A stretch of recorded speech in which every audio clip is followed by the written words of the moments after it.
have a pretty amazing facility. Think about the thousands of people over the past 2 decades who have heard the gospel right here in this room. Weekend services, conferences, concerts.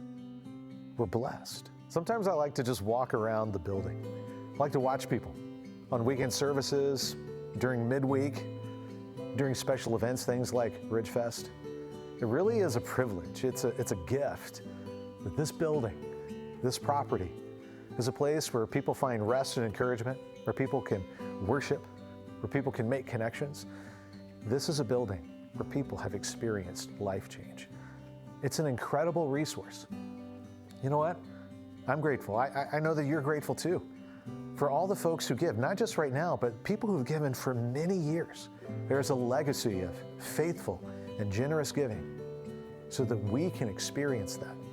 So that people who haven't yet come to Autumn Ridge, that one day that they can hear the gospel, they can experience these things too. They can experience it here. There's a seat, there's a place at the table for them because of the generous giving of other people.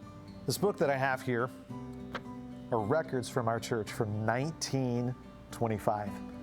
Back when we weren't called Autumn Ridge Church, we were called First Baptist Church of Rochester. And on this page, it has bylaws from 1925. And it starts off by saying why our church exists. It says, its object shall be to incarnate and perpetuate the character of our Savior. I love how people described it back then. I wish we talked that way now. It's essentially saying it's our job to be the body of Jesus, to be the presence of Jesus right now in our community.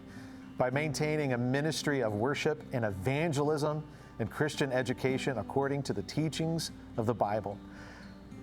What they were saying is the exact same thing that we say today. We use different words, but the essence of it hasn't changed. We exist to lead people to be fully devoted followers of Jesus.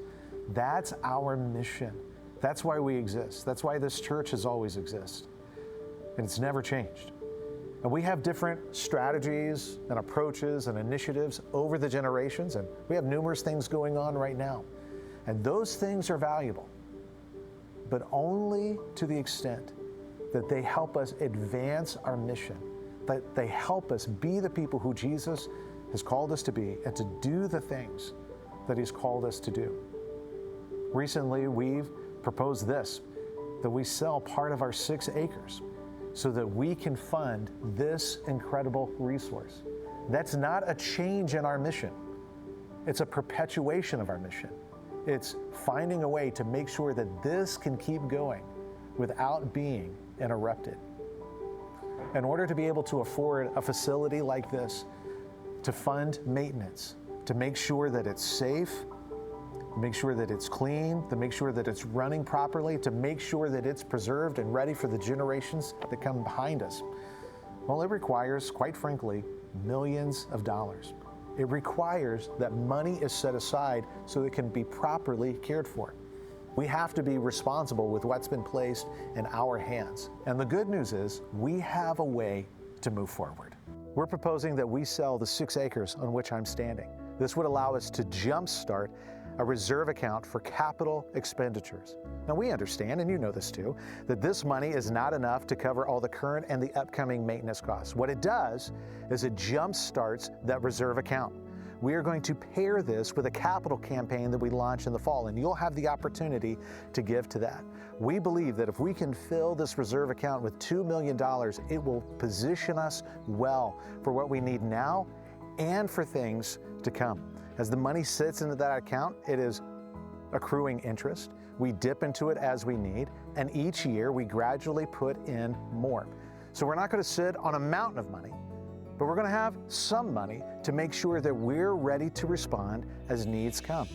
We want to honor those who came before us, and we want to honor those who come after us. And the way that we do that is by taking care of the facility that we have, by creating a reserve account that allows us to do that.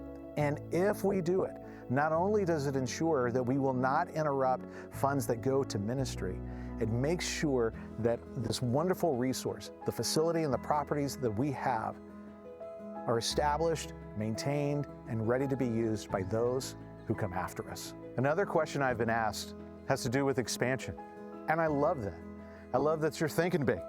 I love that you're praying big. I want us to expand too. You've heard me talk about the 120-something thousand people that live within a 5 to 10 mile radius of our current location. About 65,000 of those folks claim to have no church and no religious affiliation. And our big prayer has been, God, would you allow us to reach just 5% of that 65,000?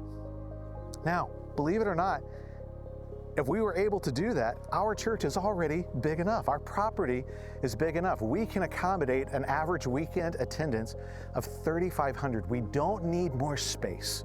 We don't need a bigger parking lot. We don't need a bigger building. But I want you to know this. I join you in the desire for expansion. I want to see more people come to know Jesus Christ, to grow as fully devoted followers of Jesus. Did you know that the most inefficient and most expensive way to grow and to reach more people is to build bigger buildings? What we know through all the years of church planning and multi-site movement across the United States in the past 20 to 25 years is that the most efficient and the least expensive way to reach vastly more people is to launch new churches. It's not building bigger churches, it's building more churches. And so we dream of a day where we are in a capital position where we can help fund the launch of brand new churches, maybe even launch new campuses. So for those of you who are captivated by the idea of expanding to reach more people for the gospel, you and I have the same heart. I believe it's the heart of Jesus. And the most effective and least expensive way to do that is not building a bigger church. It's making sure that there are more churches for people to attend. Inaction is not an option. Whatever we do, we have to find a responsible way forward in order to maintain and care for the property and facilities that we have. Sitting back, being passive, that would be the irresponsible choice. The good news is this: we're not in dire straits. What we're talking about is predictable, it's normal.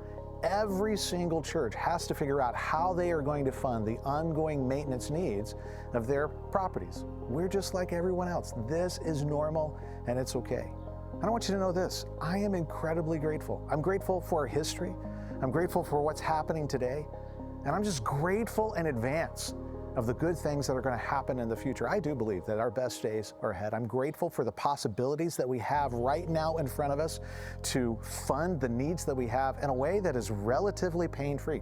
This is a generous offer. And when you combine that with the generosity of our church that's going to be expressed in the capital campaign that's coming this fall, I know that we'll rise to the occasion. But more than anything else, I am grateful for the presence of Christ here in this body, that we get to do this together. We have a mission and it hasn't changed, and we have a way to move forward. I hope that you'll join us in this.